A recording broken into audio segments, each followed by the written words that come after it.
Hello friends, आता आपण बघूया 19 जुलैचा लग्नानंतर होईलच प्रेम याचा एपिसोड रिव्ह्यू.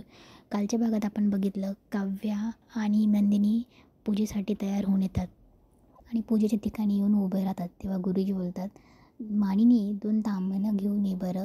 तेव्हा विक्रम बोलतो की तांब्या पण लागतील ना. तेव्हा मानिनी आणि विक्रम ते घ्यायला जातात. तेव्हा रम्या त्या दोघींकडे बघून मनात बोलते की डिवोर्स घ्यायचा असून सुद्धा हे लोक पूजेला कसे बसतायत. तेव्हा रम्या तिची समजूत काढत असते की हां, मामा मामीला काही सांगू शकत नाही ना, म्हणून कधी ना कधी कळणारच आहे त्यांना. आणि एकदा का कळलं ना, हे वसू रम्याकडे बघत असते. तर पार्थबरोबर सत्यनारायणजीची पूजा मी करेल, रम्या पार्थ देशमुख. रम्या तिच्याच मनात खुश असते. तेव्हा वसू तिला हात लावते. तेव्हा वसू रम्याला हात लावून बोलते, तुझ्या मनात काय चाललं आहे ना हे ओळखलं मी, आणि काळजी करू नको, तुझ्या मनात जे चाललं आहे ना ते अगदी तसंच होणार आहे. पार्थला इकडे फोन येतो. पार्थ चालला जातो. काव्याही तिकडे पूजेला येऊन बसते. तेव्हा नंदिनी तिथे बसलेली असते आणि बोलते, गुरुजी त्या दिवशी तुम्ही सांगितलेलं आणि आत्ता हे सगळं एकदम वेगळंच आहे. 2 विरुद्ध दिशेंना जाणारं नेमकं खरं काय समजायचं. तेव्हा गुरुजी बोलतात, पूजा संपली की सांगतो. तुझ्या सगळ्या प्रश्नांची उत्तरं मिळून जातील तुला. तेवढ्यात मानिनी आणि विक्रम तांब्या घेऊन तिथे येतात. तेव्हा गुरुजी बोलतात, बसा जोडीने, पूजेला सुरुवात करूया. तेव्हा ते सर्व एकमेकांकडे बघत असतात. तेवढ्यात विक्रम बोलता, अरे पूजेला बसायचे, चला ना. तेवढ्यात वसू मुद्दाम बोलते, पार्थ अरे बस ना पूजेला. नंदिनी, काव्या, जीवा, अरे बसा ना पूजेला. काव्या, अगं बस ना, का बसत नाही आहेस तू, पूजेला बसायचं नाही आहे का तुला. तेव्हा काव्या चिडून बोलते, असं म्हणाले की मी. तेव्हा मानिनी बोलते, वसूताई कशाला. तेव्हा वसू बोलते की मानिनी, काही म्हणाली का मी फक्त विचारलं. तेव्हा वसू त्या चौघांना जोडीने बसवते. नंदिनी पूजेला बसते. जीवाकडे बघत बघत तिला सगळं आठवतं. इथून मागे जीवासोबत आणि तिच्यासोबत जे झालंय त्यांच्या लग्नापासून सगळं आठवतं. जीवाला पण ते आठवतं की नंदिनीने डायव्होर्स पेपर दिल्यावर काय बोलते ते. इकडे पार्थलाही काव्यासोबत लग्न झाल्यापासून जे झालं ते आठवतं. काव्यालाही पार्थने डिवोर्स पेपर दिलेलं आठवतं. हे सगळं आठवत असताना काव्या जीवाकडे आणि जीवा काव्याकडे बघतो. तेवढ्यात गुरुजी बोलतात, मानिनी सगळ्यांना कुंकू लाव.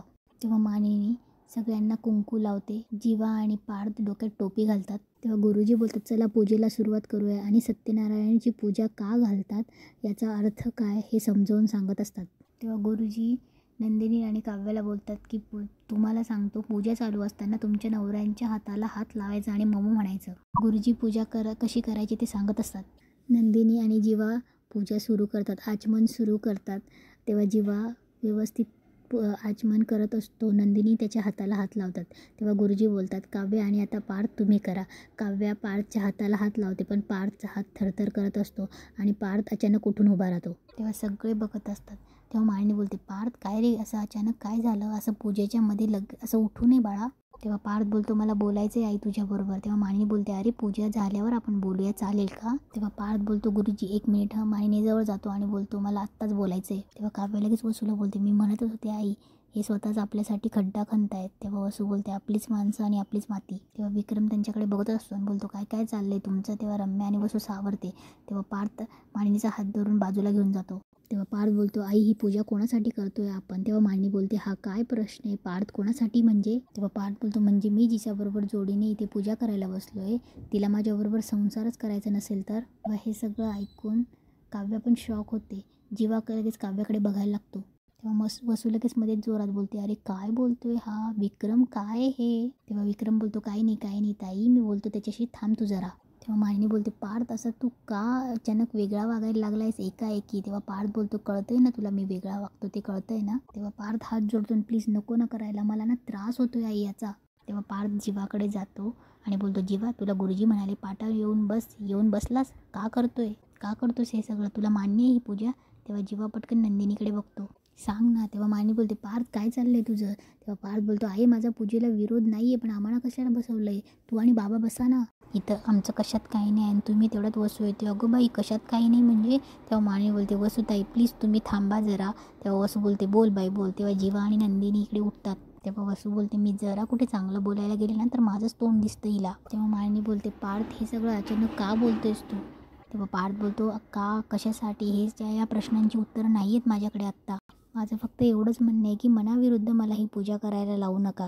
पूजा करायचीच आहे ना तर तू आणि बाबा बसा ना पूजेला. तेव्हा विक्रम बोलतो, अरे काय बोलतोयस तू, इथे आम्ही तुमच्या सुखाचा विचार करून पूजा करतोय आणि तू आम्हालाच बसायला सांगतोयस. अरे मूळ मोटिव्ह साध्य कसं होणार.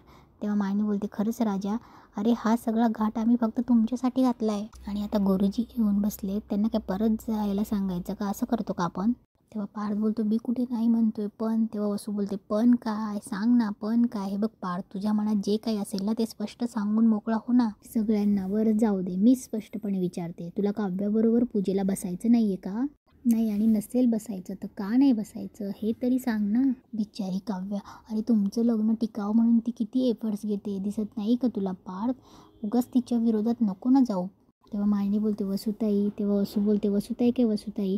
मालिनी, तुझ्या लक्षात आलंच नाही आहे का अजून? त्या दिवशी हा पार्थ डबा न घेताच ऑफिसला गेला आणि काव्याने तुझ्याकडून स्वतः खिचडी शिकून स्वतः ऑफिसला गेली, स्वतः डबा घेऊन गेली. आठवतंय ना तुला? अगं मी किती म्हणत होते की अगं काव्या अभ्यास कर अभ्यास कर, पण नाही, तिचा इंटरेस्ट कशामध्ये होता? पार्थसाठी डबा घेऊन जाण्यामध्ये होता की नाही सांग बरं. तेव्हा पार्थ काव्याकडे बघतो.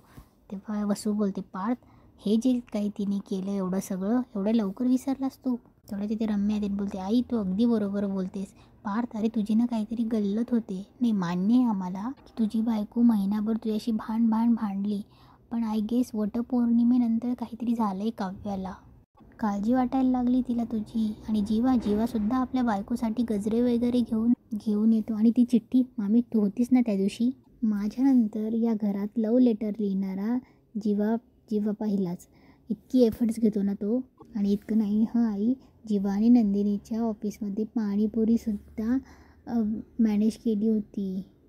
मी बघितलं ना आई, तो असा पाणीपुरी करून देत होता आणि सगळे खात होते. आणि का रे पार्थ, तो इतकं सगळं करतोय आणि तू त्यालाच विचारतोय तुला पूजेला बसायचं की नाही? ऑफकोर्स त्याला बसायचं आहे, हो की नाही? तेव्हा जीवा बोलतो एक मिनिट, तुला कसं कळलं? मिथून काकाने सांगितलं? तेव्हा जीवा बोलतो नाही काकाने नाही सांगितलं, ते महाजनी की कोणी त्यांनी सोशल मीडियावर व्हिडिओ टाकला होता, त्याच्यामध्ये तू पाणीपुरी बनवून देत होतात आणि ते खात होते आणि नंदिनीसुद्धा बाजूला उभी होती व्हिडिओमध्ये. तेव्हा जीवा बोलतो ते जस्ट मी हेल्प म्हणून केलं होतं. तेव्हा विक्रम बोलतो ठीक आहे हेल्प म्हणून, पण का प्रेमाने केलं असतंस तर काय बिघडलं असतं का? बायकोसाठीच तर केलं. तेव्हा विक्रम बोलतो हे बघ पार्थ, तू मान्य करस किंवा नको करूस, पण काव्या आणि जीवा आता खूप बदलले, हे सगळं आम्ही आमच्या डोळ्यांनी बघितलं आहे. हे बघ पार्थ. तेव्हा पार्थमध्ये काहीतरी बोलणार, तेव्हा नंदिनी मध्येच बोलते की सॉरी बाबा, मी मध्येच बोलते. आणि तेव्हा नंदिनी बोलते पार्थ, उगाच कशाला त्रागा करताय? गुरुजी म्हणालेत ना, प्रत्येकाने आपल्या मनाचा आवाज ऐकायचा आणि पुढे जायचं. आणि आपण शहाणे आहोत, समजूतदार आहोत आणि आपण आपल्या मनाचा आवाज आधीच ऐकला आहे. तेव्हा नंदिनी जीवाकडे बघून बोलते नाही का? तेव्हा पार्थही काव्याकडे बघतो. तेवढा गुरुजी बोलतात मानिनी, पूजेला सुरुवात करायची का? तेव्हा पार्थ काहीतरी बोलतो गुरुजी. तेव्हा काव्या बोलते पार्थ, आपण पूजेला काही म्हणू शकत नाही. जे घडणारे ते टाळू शकत नाही आणि जे नाहीच घडणारे ते घडवू शकत नाही. कशाला उगाच त्रास करून घेत आहे? तेव्हा गुरुजी बोलतात पार्थ, मनात शंका येणं रास्त आहे, पण देवानं आपल्यासाठी काहीतरी मोठं योजलेलं असतं. तेव्हा गुरुजी बोलतात चल ये बस पूजेला. तेव्हा मालिनी पार्थला पूजेला आणि विक्रम इकडे नंदिनी आणि जीवाला पूजेला बसवतात. तेव्हा त्याच्या ही पूजेला बसतात आणि त्यांची पूजा सुरू होते. अशा प्रकारे गुरुजी बोलतात चला पूजा संपन्न झाली आहे, मानिनी प्रसादाचा शिरा घेऊन ये. मानिनी जाणार तर तो वसू बोलते अगं थांब मी घेऊन येते. तेव्हा रम्या बोलते मी पण येते. तेव्हा वसू बोलते चल. तेव्हा विक्रम बोलतो चला पार्थ जीवा जोडीने आता गुरुजींना नमस्कार करा. तेव्हा ते जोडींनी गुरुजींना पाय पडतात. तेव्हा गुरुजी चौघांना आशीर्वाद देतात, अखंड सौभाग्यवती भव, असेच एकत्र राहा. तेव्हा पार्थ पटकन काव्याकडे बघतो. तेव्हा ते सगळे एकमेकांकडे बघतात. तेव्हा विक्रम बोलतो गुरुजी हल्ली काय ते अष्टपुत्र भव असे काही आशीर्वाद वगैरे नसतात का? तेव्हा गुरुजी बोलतात आजकाल बऱ्याच जणांना मुलं नको असतात, काहींना लग्न पण नको असतं, डिवोर्स हवा असतो. पुन्हा ते चौघंही एकमेकांकडे बघतात. आणि इथेच आजचा एपिसोड संपतो.